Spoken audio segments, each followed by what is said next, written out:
ఉత్తరప్రదేశ్ బృందావన్లోని బాంకే బిహారీ శ్రీకృష్ణ ఆలయంలో ఖజానా ఉన్న రహస్య గదిని 54 ఏళ్ల తర్వాత తెరిచారు అధికారులు.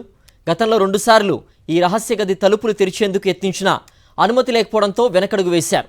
తాజాగా సుప్రీంకోర్టు ఆదేశాల మేరకు హై పవర్ మేనేజ్మెంట్ కమిటీ నేతృత్వంలో తలుపులు తెరిచారు.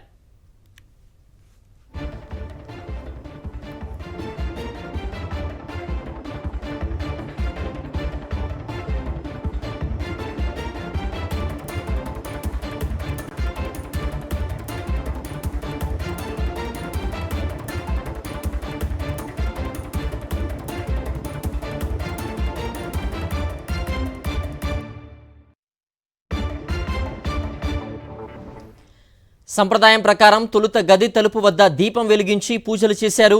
ఆ తర్వాత కోర్టు అనుమతించి కమిటీ సభ్యులతో పాటు 4 గోస్వాములను మాత్రమే లోనికి అనుమతించారు.